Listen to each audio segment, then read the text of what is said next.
which lies beyond civilization. Weird.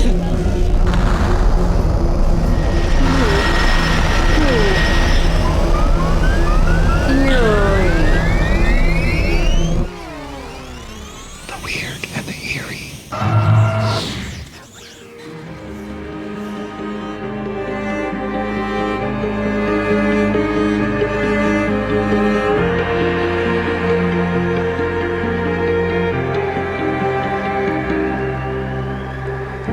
The most merciful thing in the world, I think, is the inability of the human mind to correlate all its contents. We live on a placid island of ignorance in the midst of black seas of infinity, and it was not meant that we should voyage far. The sciences, each straining in its own direction, have hitherto harmed us little.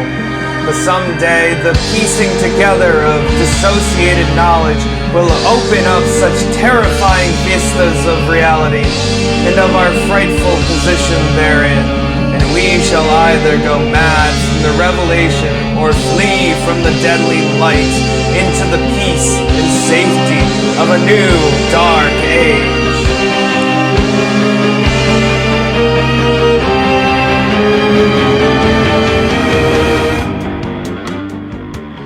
Alright, hey everyone, we are back. We are Lost Futures. a Mark Fisher podcast, and I'm Steve. And I'm Marlowe. And today we're discussing the Hitlerite HP Lovecraft. Some fellas from Providence.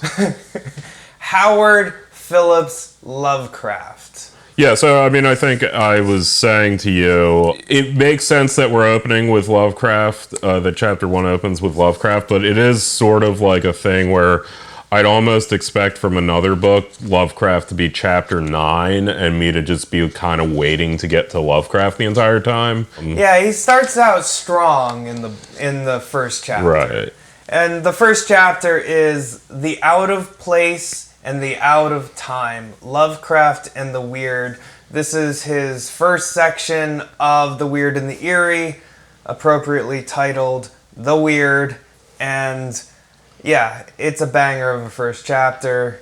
If you've read any of these chapters, this is probably the one that you know, but also I said that last chapter, so hey, what do you know? Yeah, so I think, as I said, it makes sense to start out with Lovecraft for his definition that he laid out of the weird, which again is that which doesn't belong but is there. Right. Something from the outside that doesn't belong but is brought to the inside. And if you have even a passing understanding of any higher criticism of Lovecraft, that is a theme that people notice a lot in his books. He is worried about looking too much to the outside and then having the outside come back. People have come up with fanciful metaphors about what this could be. Let's step back a little bit, and who was the man, the myth, the legend, Howard Phillips Lovecraft, and why is he such a known writer? And even if you have never heard of HP Lovecraft and his work, you've probably encountered him in some way or another in modern culture. He seems to be everywhere, and his influence is everywhere. But who was he? Why is he so highly regarded? Sure, he's an author from New England, born in the 1890s. Born in 1890, actually. Died in 1937. Wrote some short stories, kind of within the fantasy genre here and there, but eventually settled on this sort of proto-science fiction genre that he helped in many ways develop. He wrote largely for pulp magazines, most famously Weird Tales, which is where the name weird fiction partially comes from, which is the name often given to his genres. Died young. He lived in New England, had kind of an upper class background, but was poor at different points in his life, was educated, thought highly of his Anglo-Saxon background of upper crust New England society. Well, one thing that is frequently noted by himself and everyone that writes about him is that he is from New England. He is the most New England person. He was born in Providence, Rhode Island, and all of his short stories take place in the greater Massachusetts area. Specifically, and this is one place, if you've never heard of him before, you've probably heard the word Arkham before, which was used famously in Batman cartoon and comics for their Arkham Insane Asylum. And it's fitting that they chose to name their insane asylum Arkham because he was so influenced or interested in what made people go mad, and frequently in his short stories his main protagonist goes mad or someone goes mad and they end up in an insane asylum. Yeah, and Arkham, for the record, is within his stories, which, vaguely took place in the same universe, even if there was some contradictory stuff along the way. Arkham is a made-up mid-sized city, somewhat smaller than Boston, that exists in Massachusetts, where much of the action takes place, or at the very least, many of the characters are from the university at Arkham, and that's their educational background. But it's a plot device that he uses. Also of note, I think, a lot of people have noted that a lot of Stephen King's, also from New England, famously, also sets all of his horror stories in New England. And, I'm pretty sure Stephen King has, mentioned the influence of Lovecraft, and specifically... On this book of HP Lovecraft that I picked up, the best of HP Lovecraft, blood-curdling tales of horror in the macabre, there's a quote by Stephen King. "Now that time has given us some perspective on his work, I think it is beyond doubt that H.P. Lovecraft has yet to be surpassed as the 20th century's greatest practitioner of the classic horror tale." Yeah, and both generally and also specifically kind of the ability to say, oh, I don't need to set my stories in New York. I can, kind of keep them up in New England. And there's a certain, spookiness to that kind of geography and landscape and history, real and imagined, that comes with that area. I think that's a good biography. Now, let's move on to why are we interested in Lovecraft? Why is specifically Mark Fisher interested in Lovecraft? What value does he see in reading his work critically? And I think, we've been reading Fisher for 2 seasons. This will be our 3rd season. And one of the things that he has a fascination with is modernity and the way in which it shapes us today and the way it's been changed throughout the 20th century into the 21st century. And you see that a lot in H.P. Lovecraft, is this kind of crisis of modernity, because during his lifetime there was World War I and there was the Great Depression, and he wrote all of his short stories during this time, and he really grappled with a lot of these questions of what does it mean to be man, at the same time as we know that there's this giant universe out there. Yeah, to be clear, his main Cthulhu short stories were all 1920 on. So just in the wake of World War I, which I think it's not very often that you think about Lovecraft kind of in the same breath as Hemingway, but in many ways, sort of also affected by that war and dealing with modernity in certain ways. Yeah, except I think Hemingway is maybe more enjoyable to read. And I think there's a lot of differences between Lovecraft and Hemingway, don't get me wrong. And I guess that gets us into the next section of, I don't like reading Lovecraft. Yeah, okay, so both of us have... I read a lot of Lovecraft before we started this one, and I was excited to have an excuse to make Steve read Lovecraft. Not because I like Lovecraft, but because I like playing jokes on Steven. Yeah, we both actually read a fair amount of Lovecraft. Copious. Yeah, it's all fucking free on the internet. And Steve bought a book for some reason too. Yeah, so we actually did our homework with this one. This isn't like those times where I said I did my homework and then I didn't. But this chapter, we definitely did our homework for this one. And yeah, on the whole, he's not my favorite author in the world.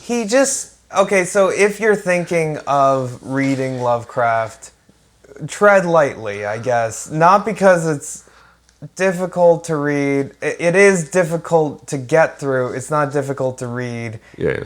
And it's kind of boring. Yeah. And why we're talking about it. Yeah, I mean, okay, so yeah, briefly, he uses a lot of purple prose that are almost this seeming self-challenge for himself to be very verbose, or this, perhaps elitist celebration. China Melville has his own theories on it.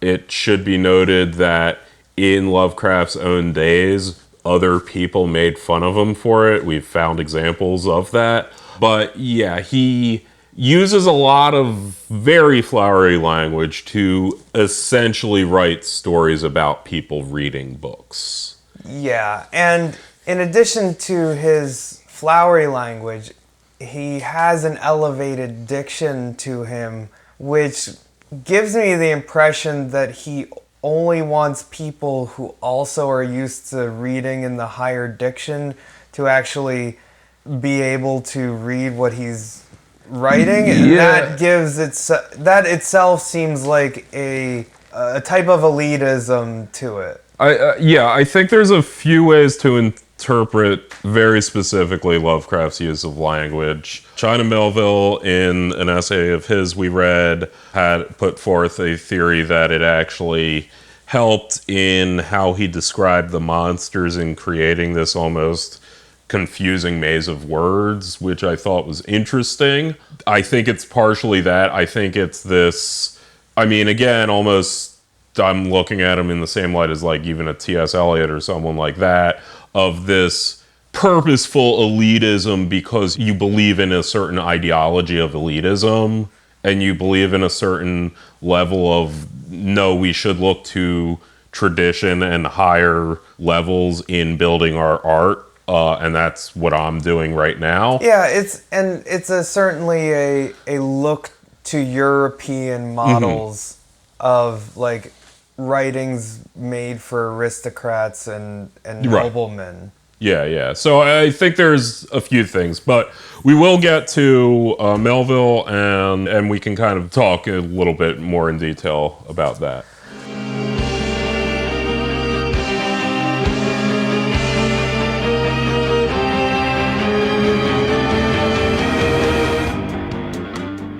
Okay, so Lovecraft and the weird. Mark Fisher starts out with the question, what is the weird? And then he kind of retells his definition from the introduction, which is that it is a particular kind of perturbation that involves a sensation of wrongness. A weird entity or object is so strange that it makes us feel that it should not exist, or at least it should not exist here. Yet the entity or object is here, that then the categories which we have up until now used to make sense of the world cannot be valid. The weird thing is not wrong, after all. It is our conception that must be inadequate. So the weird is something within our universe that exists as part of reality, but we come at it with our logic and our scientific knowledge about the world, and we say that can't exist here, but it does. Mm-hmm. I think beyond just science, but more like our modern conception of what is possible within the world. Right. Which is attached to science. Right. Yeah. He makes the example I kind of alluded to in another episode we did, but should point it out now, where he says natural phenomenon such as a black hole is more weird than a vampire. The idea that we have a language for vampires and werewolves insofar as they could be in this room with us right now, whereas we would have a hard time even conceiving of what it would be like if a black hole was in this room. So, I mean, I think that's a point he's making. So it's not simply that it doesn't exist or that it's an outside thing, but it's this existential notion of outsideness. Yeah, and I think this goes back to the crisis that he identifies with this expansive knowledge of the universe through scientific exploration and experiential or empirical knowledge of the universe. And he's saying, well, that is impossible to comprehend. There must be more to the world than what we see before us or what has been explored. Right. And in an interview, HP Lovecraft has, even said that he, because of scientific knowledge, his stories fill in the gaps that science provide and take over where religion was left behind. Yes.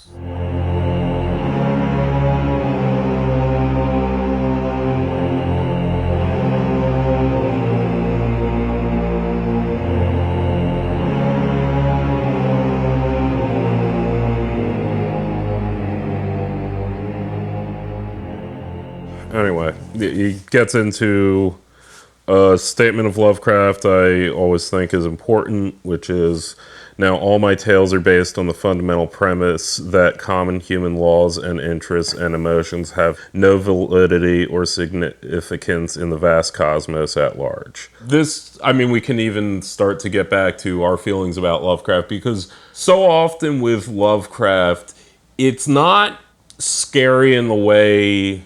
I mean, often it's not scary, but it's not trying to be scary in the way that you might think. It's not ever about an individual character's own fear of death. It's not about being trapped aboard a ship with a xenomorph, trapped inside a haunted house with a ghost that's killing people. It's more just the notion that because I'm in a haunted house and a ghost exists, my understanding of the world is changed now, and I can never go back to where I was before. And it's this sort of trauma of discovery. Which we'll get into a little bit later. Fisher discusses Freud's trauma as a way to read. But I think you're correct in that there's a trauma to discovery, and then there's, as a result of that, a fascination about what that looks like if you just continue to explore what is weird in the universe. Like I said before, often the story itself, particularly for example Call of Cthulhu, is effectively a book about a guy reading another book about a guy who was compiling a couple books that he read into one book. And there's so little like actual action, and that kind of is the point. And I mean, Melville said that often the stories are a bare bones excuse to just describe a concept. But yeah, he has the person there who's learning this concept, and to try and get some horror across, he wants the audience to really like put yourself in this guy's position. What if you were actually learning this? What if this was really true? How would you feel then? Because often it is just describing a guy learning something new that's true. Yeah, and this paragraph in particular gets to one of the points that you hammer home quite often in our discussions, which is that Lovecraft has a nihilism to his worldview, a cosmic nihilism. And this reminds me of some of our Patreon episodes. Please join up on our Patreon, and so you'll get all of these special episodes. But it reminds me of the episode on Nick Land and Terminator versus Avatar. That accelerationism means that like there's not a human-centered universe, and there's more of a things that are happening in spite of humanness, and that we are merely a blip in the cosmos, but that the cosmos will accelerate these different forces to transcend what it is happening now. Yeah, I mean, I'd only just say not in spite of, but incidental to. Yeah. You know, the universe is going on. We are human in spite of, you know, the fact that we could not exist or be something else or whatever, but the universe would still be going on. We construct forms of meaning that center us because that's more comforting, but there's no objective reason to think that has any validity. Right. We read that chapter in conjunction with Land, and I think there's also other conservative and liberal thinkers out there interested in things like object-oriented ontology, speculative realism, and acceleration in the various forms of acceleration that really find comfort in this idea that like humanity is just propelling itself with technology or with non-human interventions towards this end goal that will sort of have this apocalyptic or, you know, ending in a race war or in all these like various different scenarios that people fantasize about. And I think here he's coping with modernity, so it's far more localized versions of that. It's sort of in the same way, like Land is kind of arguing against, let's say, Marxism or even post-structuralism, where he's essentially saying, you know, you guys think that you've, you know, overcome God, overcome superstition, blah, blah, blah. But in all of this, you're doing philosophy assuming a future human society that will continue to do philosophy. And then you have Lovecraft, who's kind of doing that original thing but against God, and kind of perverting and inverting it with his mythos cycle of these quote-unquote alien gods who themselves aren't really gods, they're just aliens beyond our understanding, but they're physical beings, and they might see humans as food. They might just not care that humans are there and, you know, kill them because they yawned a certain way. But to the extent that they relate to us, it's one of apathy, whereas in Christianity, yes, mankind is mere worms compared to the majesty of God, but God deeply cares about humans, like, I mean, throughout all of religion. Yeah. So then we get on to sort of a discussion about different ways you can categorize Lovecraft against people trying to put it into boxes. And so, well, I guess the reason he's choosing to figure out categorization is because he's bolstering his argument for why weird is the word he's choosing, which Fisher does this like in capitalist realism, why capitalist realism and not postmodernism. And here he's saying why weird and not, in this case, like horror, fantasy, and later on he goes on to talk about the fantastic. But first he starts out with the weird tale is different from fantasy and horror. And why is that? It seems like Lovecraft stories are obsessively fixated on the question of the outside, an outside that breaks through in encounters with anomalous entities from the deep past, in altered states of consciousness, in bizarre twists in the structure of time. The encounter with the outside often ends in breakdowns and psychosis. Lovecraft's stories frequently involve a catastrophic integration of the outside into the interior that is retrospectively revealed to be a delusive envelope, a sham. take The Shadow over Innsmouth, in which it is ultimately revealed that the lead character is himself a deep one, an aquatic alien entity.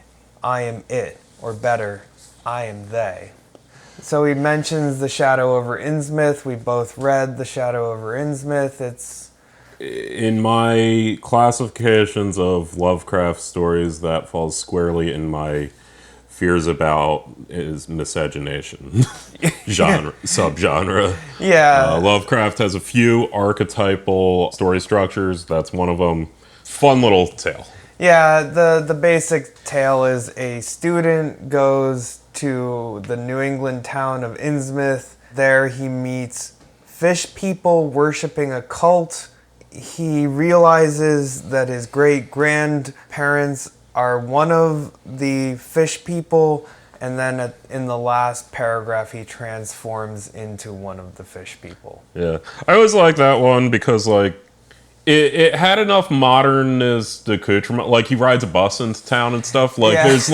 there's kind of like it's relatable enough to our modern era, because like some Lovecraft can be like, oh, we're on a farm in the middle of nowhere, and you know people still are riding horses and shit. There's something like there's always something about his use of New England for me where it's like fascinating because it's just all in my backyard, and it's like shit I could go to like Port Authority and like take a Greyhound to, but he imagines it as these, you know, fucking coastside towns controlled by a cult of fish people, or this like fucking Western Massachusetts has its own Stonehenge in one of his stories. Like, it just has like kooky stuff, but it's all in New England. So one of my favorite paragraphs is him describing the bus driver. Yeah. The bus driver is described as like 6 feet tall. He's got an evil impression. He's just a worker. He's like in blue civilian clothes, blah, blah, blah. He's 35. His long, thick lip and coarse-pored, grayish cheeks seemed almost beardless, except for some sparse yellow hairs that straggled and curled in irregular patches. And in places, the surface seemed queerly irregular, as if peeling from some cutaneous disease. His hands were large and heavily veined and had a very unusual grayish-blue tinge. So he goes on, and then he says, like, a certain greasiness about the fellow increased my dislike. He was evidently given to working or lounging around the fish docks and carried with him much of this characteristic smell. Just what foreign blood was in him, I could not even guess. His oddities certainly did not look Asiatic, Polynesian, Levantine, or Negroid. Yet I could see why the people found him alien. I myself would have thought of biological degeneration rather than alienage. And so he goes on to call this the Innsmouth look, and it all revolves around the Devil Reef. And this is where To be clear, they are like fish people, but he's like, I don't know. It's not any kind of Asian I ever saw. I mean, it also reminds me of Dunwich Horror, where he's like describing essentially a Rosemary's Baby situation. This kid was like fucking Rosemary's Baby into existence. Like, his mom was like, has sex with the devil through magic, but he's describing this demon child like growing up and stuff, and all the descriptions are just like, oh, you're describing what if a white woman gave birth to a black kid. Yeah. Like that's what you're saying.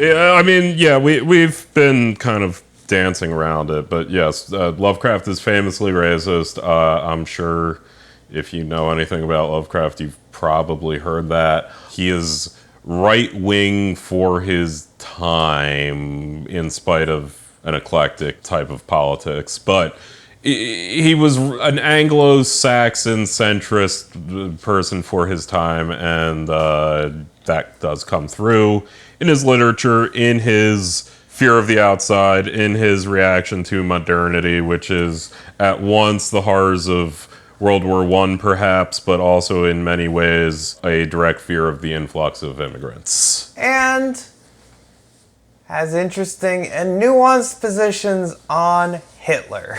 Yes, was kind of pro-Hitler. Well, he wouldn't say he was pro-Hitler. He'd say that it was better than the alternative.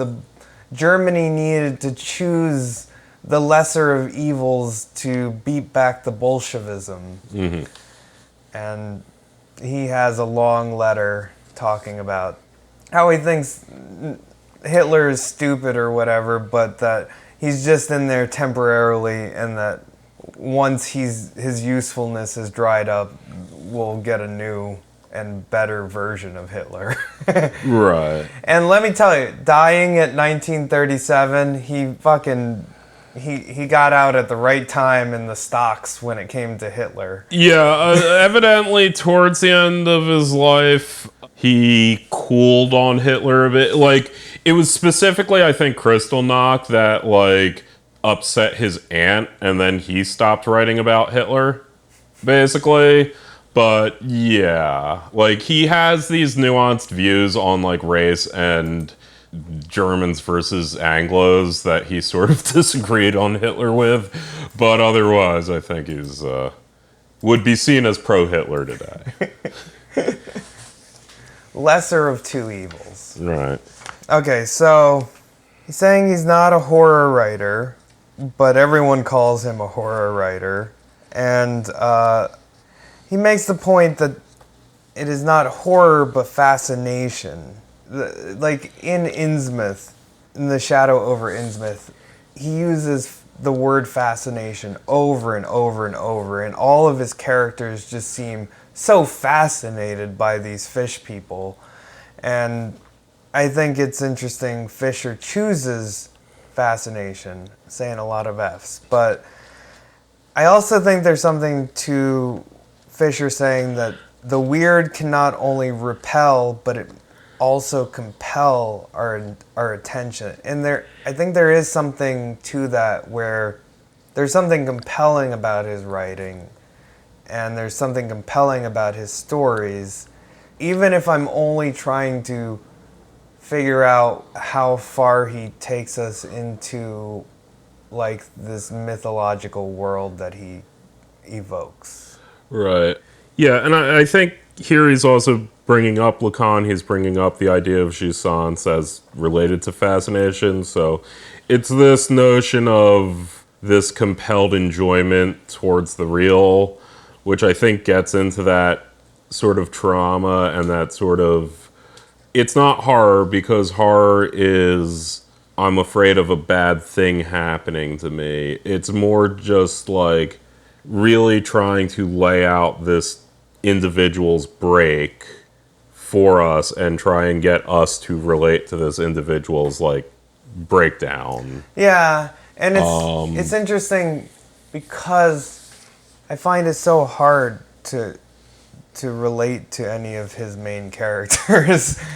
Right. Yeah, I think he says it later, but the way he uses the presence of people, like, for scale, it is, like, kind of this very psychological, psychoanalytic journey to, again, like, no, really imagine if this was real. Lovecraft would probably rather just say, like, okay, this is my idea about Cthulhu, but, like, think of if he's real, but that doesn't work with this short story, so he needs a protagonist in there to be there and go, oh, I read all this stuff about Cthulhu. Holy shit, imagine if this was real. I am imagining if this is real, it is real to me. But it's, like, really just trying to get the audience to just go, like, okay, I'll pretend this stupid concept of yours is real. I guess that would freak me out. Like, it is very much like you're not ever afraid of Cthulhu being in the room with you right now. You're afraid of an Earth that allows for Cthulhu to exist means Christianity isn't real, and it also means like everything I've lived for is going to be destroyed. Yeah. I should describe my own nature as tripartite.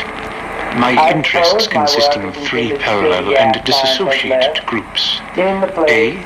Love of the strange and the fantastic. B. Love of the abstract truth and of scientific logic.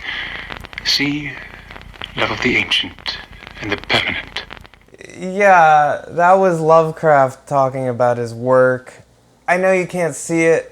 You can't see what we're seeing right now, but he looks like Herman Munster from the Munsters. I mean, all of this is very early film stuff, but I mean, it's 1930s, but like the first one, it very much like it was way overexposed. This one, it seems like they kind of figured out the technology more, and like conversely, he also figured out how to have a better movie voice. Yeah. Because he kind of has a little Vincent Price thing going on here, whereas his first one was just very like Boston Brahmin accent, like Mary had a little lamb kind of stuff. But yeah, and in that, I at the end of there, that was released leading up to the movie version of Cthulhu. The 2007. The 2007, which we are going to do in a future special episode. We also watched a bunch of movies, and those are all going to be our Patreons for this chapter, which is going to be a whole hell of a lot of fun, because that was actually fun to do. Yeah.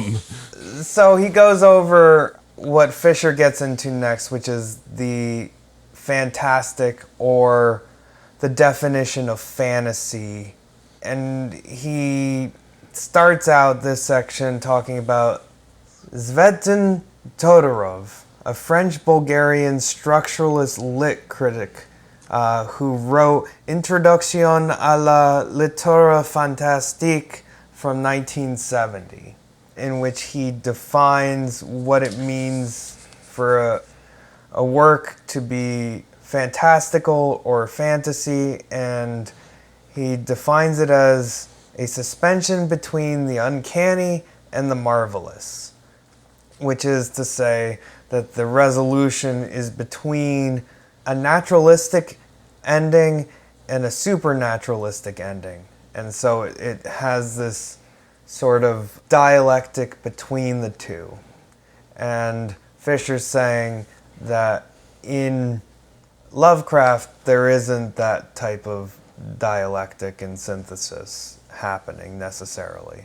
Yeah, we were discussing this last night, and I think we're both a little confused on what Lovecraft or what Fisher is saying with this, because he seems to say on the one hand it's too naturalistic to be fantastical, but too fantastical to be naturalistic, which sounds like a dialectic tension between the naturalistic and the fantastical.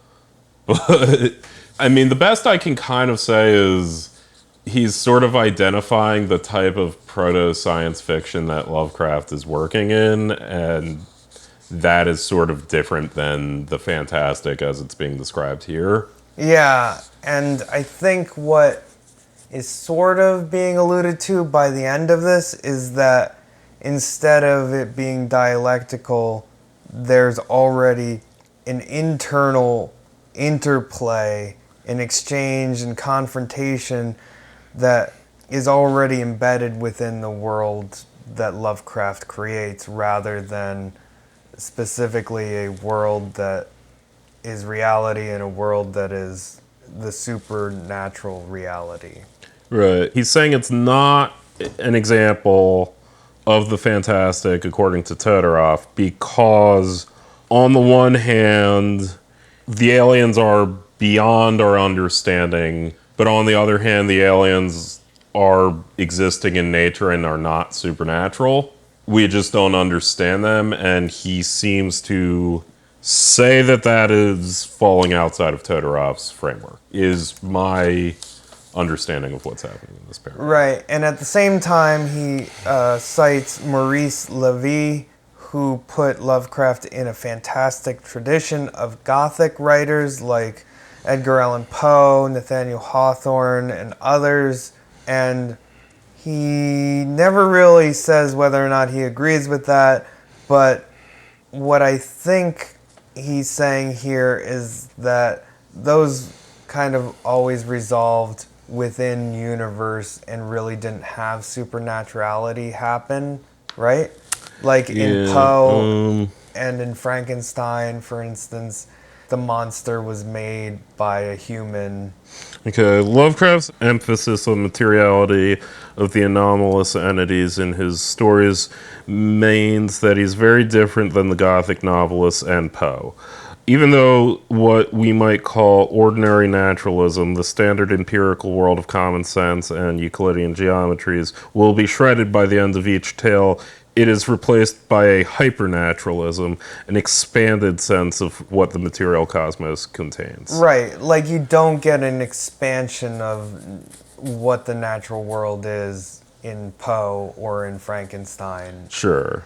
You just get, well, humans kind of did things. Well, I mean, yeah, I guess. Like in Frankenstein, the doctor made a horrible thing, and in many ways, the doctor was the horrible.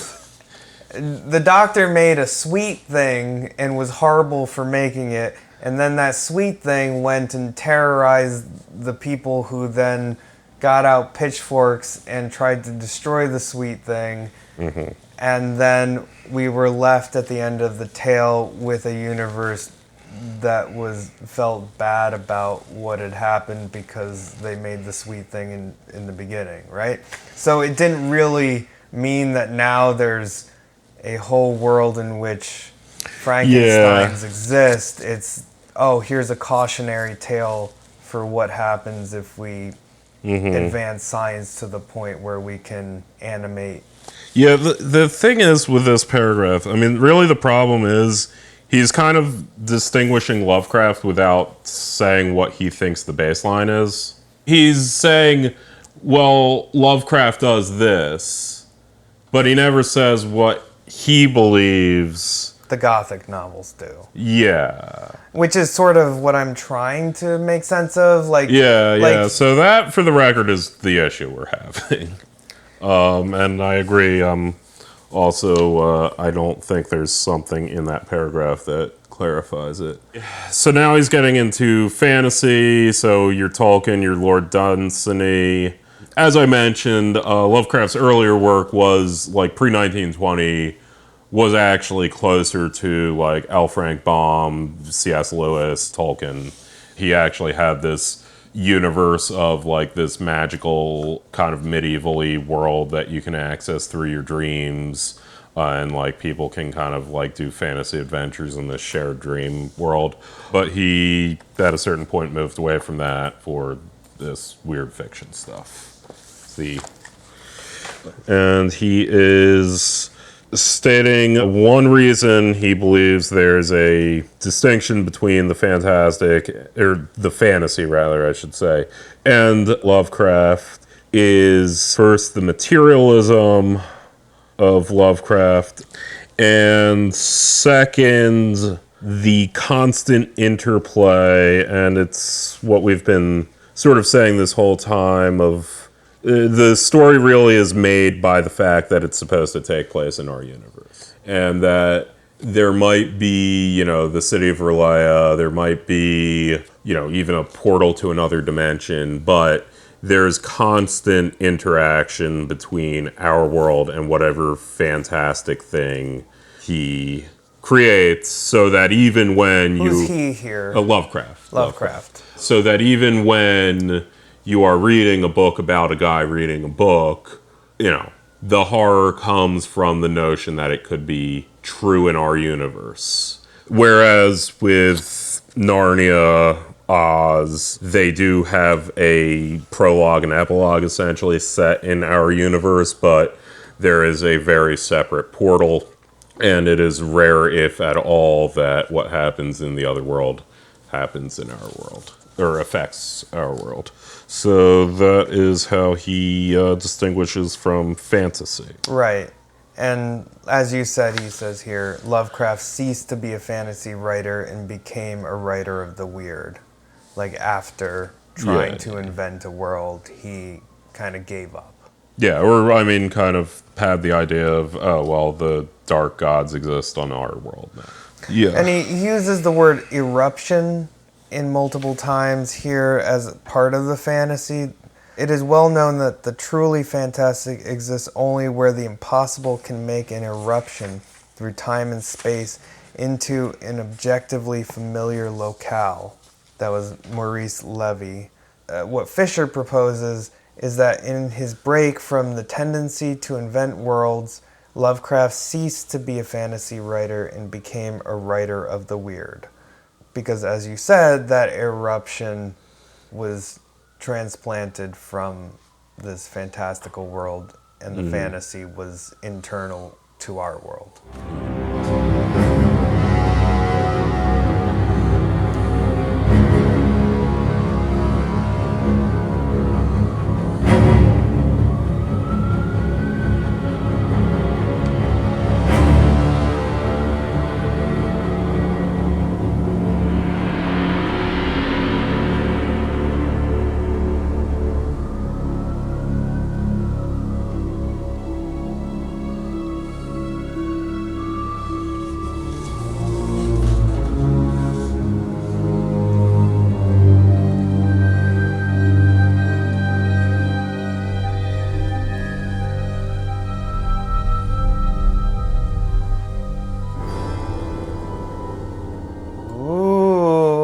Spooky.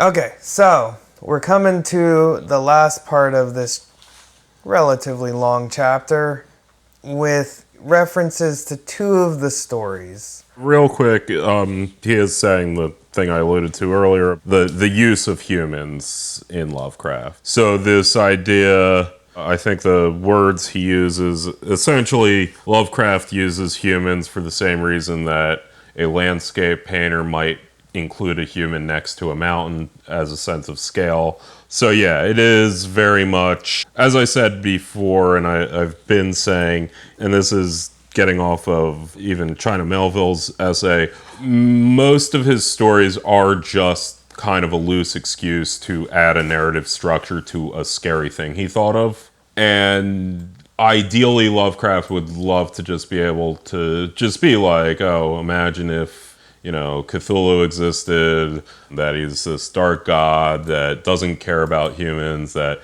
exists underneath the Pacific Ocean, and wouldn't that be crazy? But that's not a story, and what he has to do is have usually a first-person tale of someone going through this discovery. And then you, as the reader, go through it with them, and the human is there to center you and to make you try and relate and accept that these concepts he's saying, what if they were real? And so I think that's where he says that. And then, yeah, we're getting into his use of out of, with color out of space and shadow out of time. Yep. So these are two Lovecraft stories that we've read, and one of which we watched a 2019 movie starring Nicolas Cage. Yeah. Color Out of Space, lovely film. We're also going to cover that in one of our special episodes. Mm-hmm. I think in both of these, he's identifying in the title the phrase out of, color out of space, the shadow out of time. And Color Out of Space is about a meteor that falls to the ground in Nicolas Cage's front yard, and then there's a certain color that comes with it that was in the space when it came down, and then the comet itself has a color to it and then infects all of the animals and land and plants and poisons all the water and poisons all the people, drives people mad, and that this color, which is depicted in full CGI, but in it's very flowerfully described by Lovecraft. Yeah, so he's talking about out of because he's saying a provisional definition of the weird might therefore take its cue from the slightly odd and ambiguous phrase out of Lovecraft uses in the title of 2 of his short stories. So I think, just to ground us, that's like sort of, we're considering what does out of mean, because yeah. So in this, the comet is out of space. Yeah, in this case, that seems like an almost more literalist meaning than shadow out of time, because literally the color is coming from space, which he identifies as a possible meaning. But the comet irradiates this strange, indescribable color. In the movie, it's a kind of purple. And also, like, it spreads this corruption and infection that gets represented in the things also displaying this strange color. So yeah, that's kind of the deal there. Yeah. And then shadow out of time, which he kind of hovers over, as he says here, especially in the case of shadow out of time, to avoid the second meaning, out of meaning from, but in this instance it means cut out. So in shadow out of time, the main character hits his head or goes under amnesia and forgets like 5 years of his life. Yeah, he's a lecturer. He suddenly passes out in the middle of class and like wakes up and has like no memory of who he is, essentially. And so there's this out ofness. He's literally out of, but he discovers through his academic research and also talking to other people that saw him during the 5 years, and he searched for like what happened to him. He basically became a time-traveling alien who wrote a parchment that he then found after traveling to Australia. Yeah, it's one of his longer books. It is a early time travel book in terms of time travel being a somewhat new concept at the time, but so it does have a bit of convolutedness. But anyway, so what Fisher is saying is, out of, on the one hand, it could simply mean from, which I would argue that color out of space, that's probably kind of what it means, but he dismisses that. He says that's not possible, especially in the case of shadow out of time. I agree with him there. Probably doesn't mean that. In the case of shadow out of time, it does have this outsider cutoutness, time is out of joint almost. Right. Ontology. Yes, yes. And then he then says there's a third meaning of out of, and that is beyond. Shadow out of time, in part a shadow that is beyond time. He stops talking about color out of space because I feel like that was a bad example for him. I feel like color out of space actually does literally quite mean this weird color came out of space. Like, I saw it, it fell from the sky, and now it's there. Look at it. Yeah. It's a weird color. So then we're getting into Mielville. China Mielville. Friend of the show. Friend of the show. We did a Patreon episode already for last season about the book and TV series City in the City. City in the City. So, China Melville, he is a novelist, perennial socialist politician in England, and Lovecraft academic, or just a guy who likes Lovecraft and has enough author credentials to get to write intros. Well, he writes weird fiction and yeah, he writes a kind of 21st century thing that often gets compared and classified as weird fiction, to be clear. Recently co-wrote a book with Keanu Reeves. We're actually living in the era where China Melville is incidentally more famous now than he has been in the last 20 years. Yep. So that's cool. So he wrote an introduction to the Penguin edition of At the Mountains of Madness. Right, where he's saying, I mean, the relevant parts Fisher is quoting is first and foremost that Lovecraft exists outside of folk tradition. He is not trying to, come up with your like, oh, this is a modern vampire. It needs hemoglobin to live. Its skin gets affected by UV light. Like this way of like scientifically describing like a traditional fantasy creature. He's actually using these new sciences to create something attempted to be totally new. And I mean, that comes through. We'll get into it a little more very quickly, but in, for example, Shadow Out of Time, to the extent that he ever describes the aliens, in that case, they're like cones that are 10 miles tall or something. Like, it's, intended to be bizarre and not like a thing that you've ever heard before. Later, Melville says there is a paradox to be found in Lovecraft's novels, though his concept of the monstrous and his approach to the fantastic is utterly new. He pretends it is not. I think that's a very prescient thing to say about Lovecraft. Again, I'll go back to Shadow Out of Time in this, because there is so often this invented mythology that in Lovecraft's logic is shit like everyone's been hearing about. Like, okay, so this professor, he passes out in class, wakes up, I don't know who I am, what's going on. He acts strangely, seems to do his own thing for a bit. 5 years later, he goes, I'm Professor so-and-so, what's been happening for the last 5 years?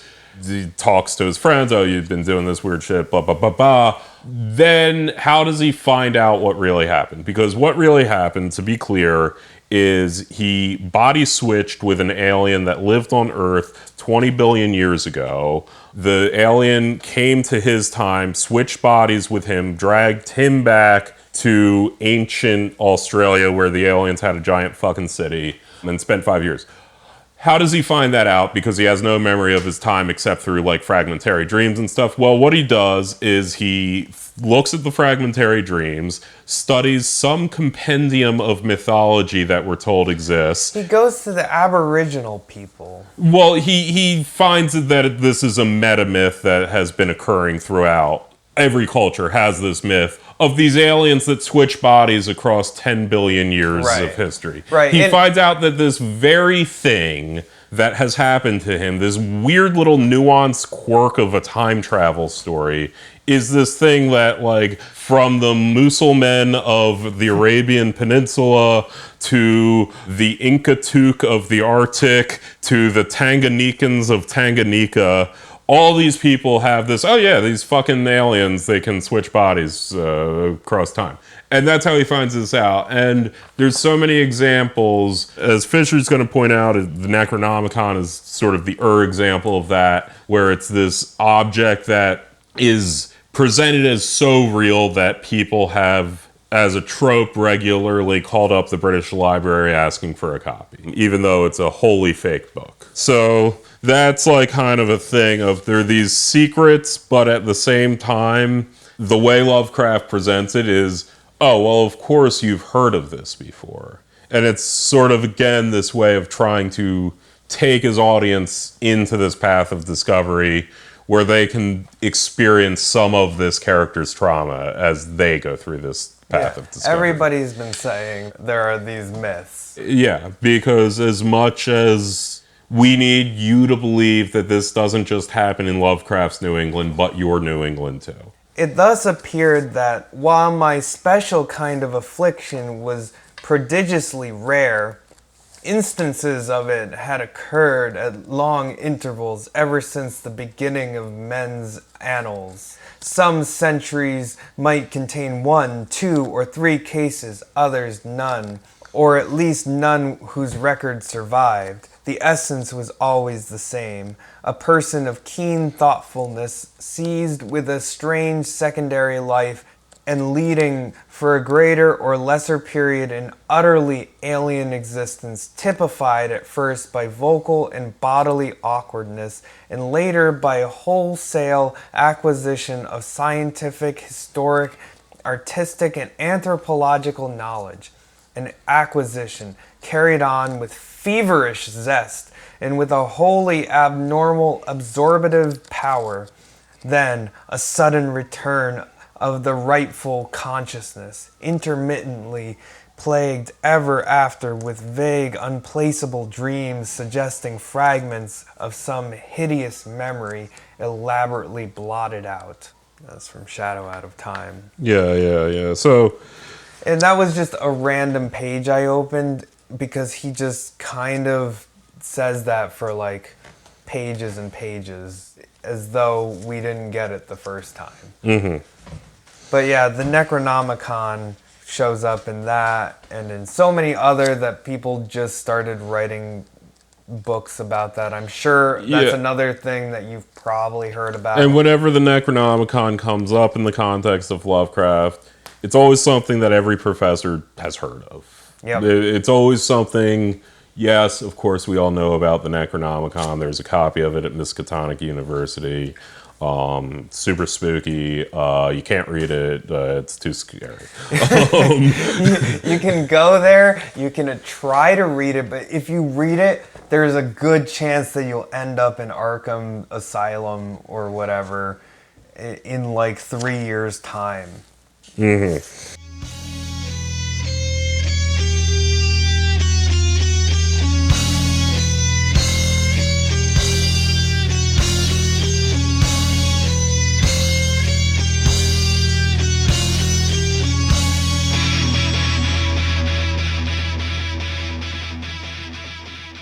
This was a very heady. Yeah, I feel like we've been dancing around.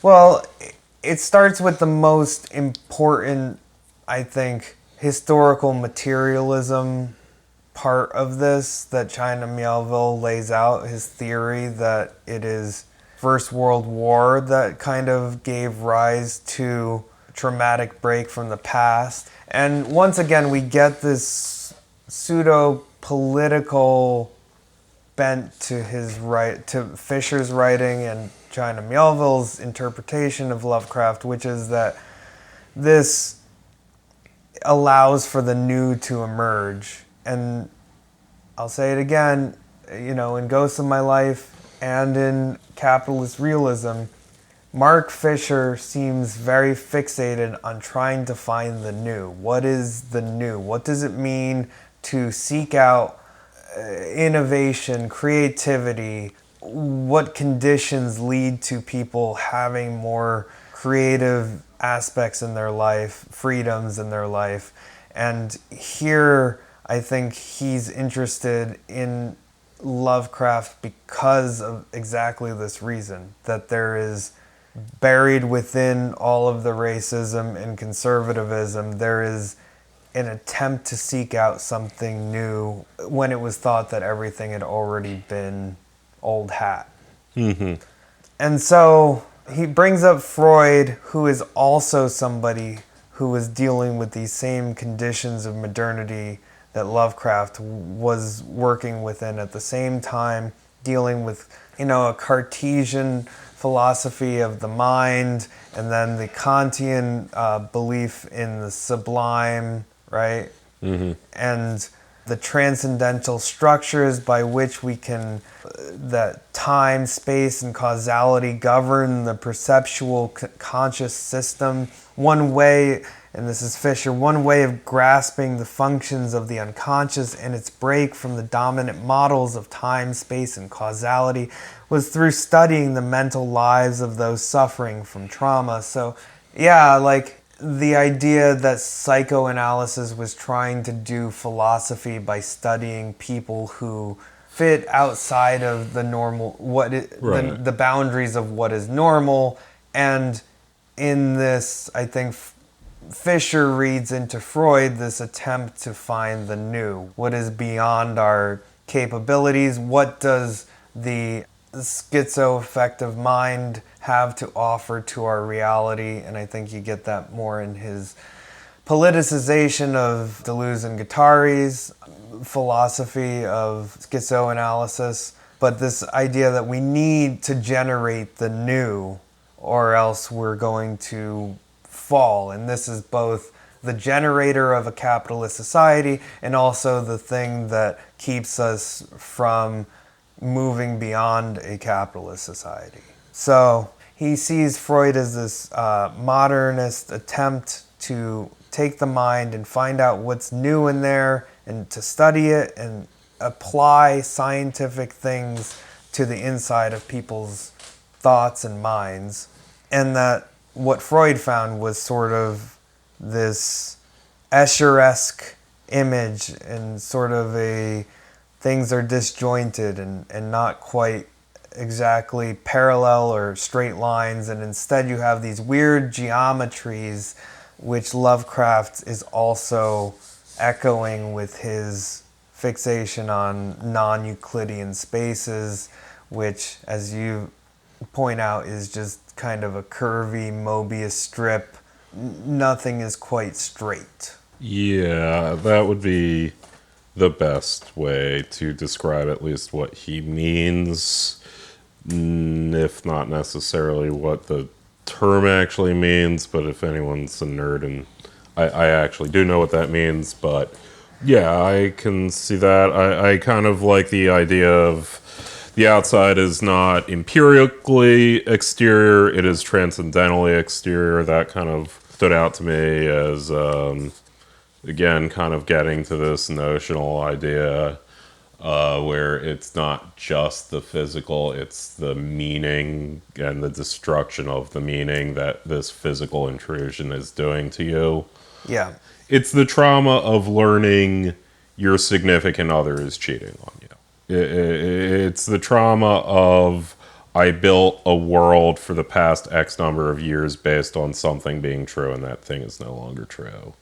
And how that, like, kind of plays out. Right. And then he goes into this part about China Miéville and correctly identifying that Lovecraft calls something indescribable or unnameable and then immediately names it or describes it, and that's a contradiction that plays into what you said earlier about his fiction being this maze of adjectives and descriptions that... Yeah, so we read a different essay that Melville wrote about weird fiction just because we didn't get the Penguin Classics of Mountains of Madness, but he goes over this sort of as well, but with, in this case, particular reference to the purple prose. In what Fisher cites, he says, after 1, the declaration of indescribability, and 2, the description, comes 3, the unvisualizable. Much of his later work, I mean, even Color Out of Space, like the notion of this color that, it kind of is unfortunate to try and put that on film because in the book, yeah, the color isn't ever given. It isn't ever described as, oh, it's purple, but like kind of a fluorescent purple. It's like, no, it's like you were just seeing a color and you've never seen this color before and you think like, oh, how can that be possible? Like, what do you mean I can't imagine a color? I can imagine every color, but no, not this one. You can't. You can just look at it and it's different. I mean, there's Lovecraft monsters, that are like, these like 10-mile tall cones. There's Lovecraft monsters that are a cluster of bubbles. There's Lovecraft monsters that, are very weird. And then there's, Cthulhu has a big fucking octopus head and some bat wings. And then there's the deep ones who are just fish people. But, like...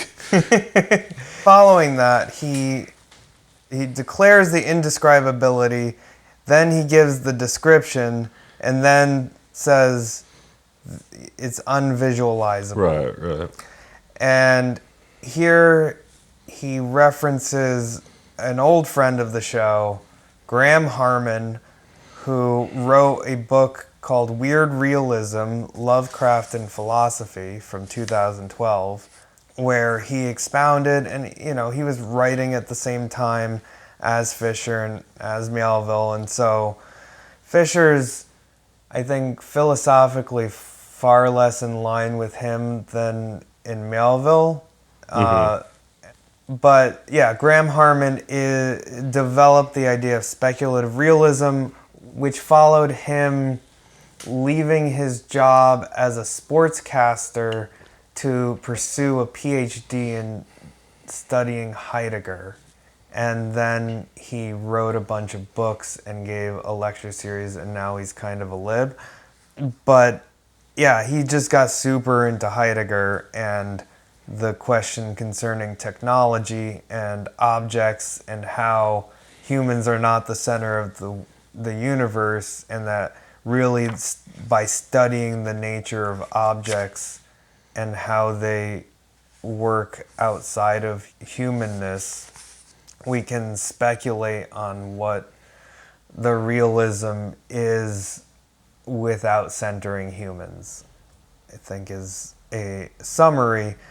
And as Fisher brings up, he really, really loves Lovecraft and sees him as the fiction writer that Heidegger saw in Hölderlin, which is a famous German poet.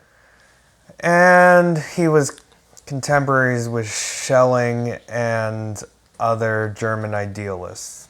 So that's Graham Harman. He's also a Zero Books writer.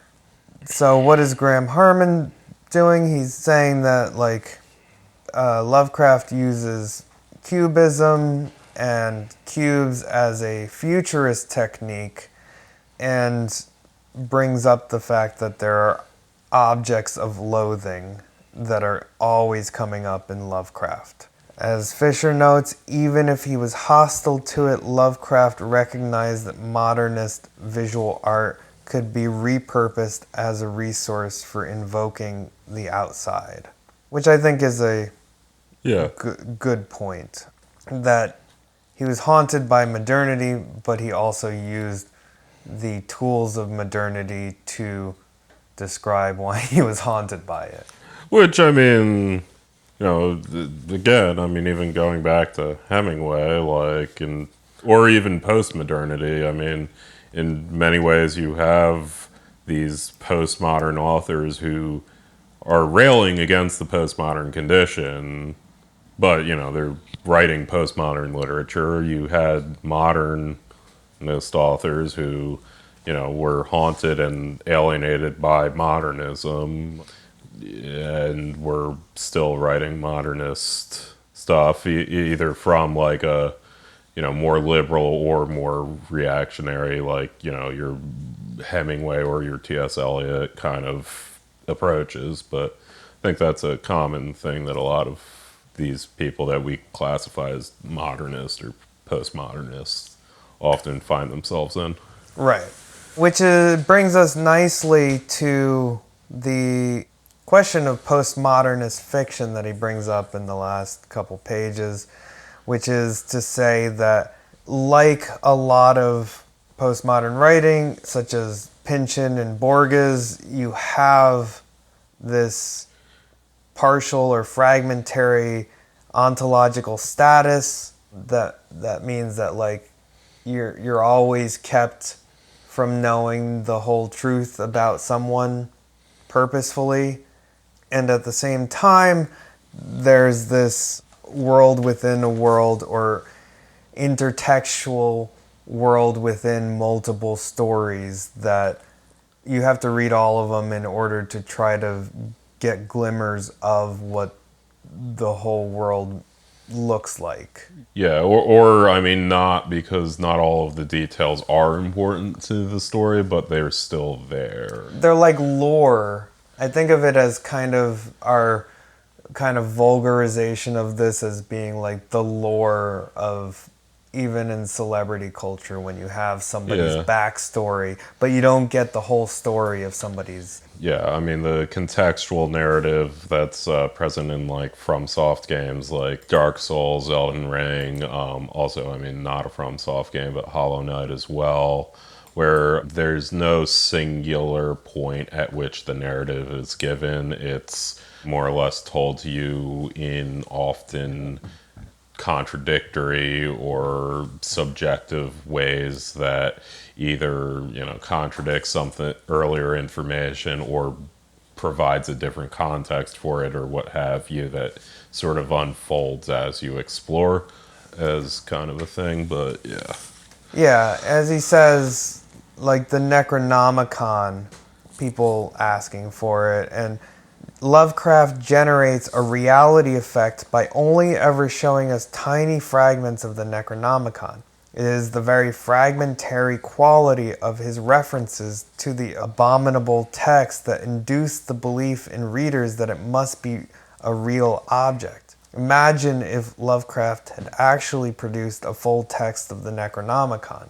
The book would seem far less real than it does when we only see citations. Lovecraft seemed to have understood the power of the citation, the way in which a text seems more real if it is cited than if it is encountered in the raw.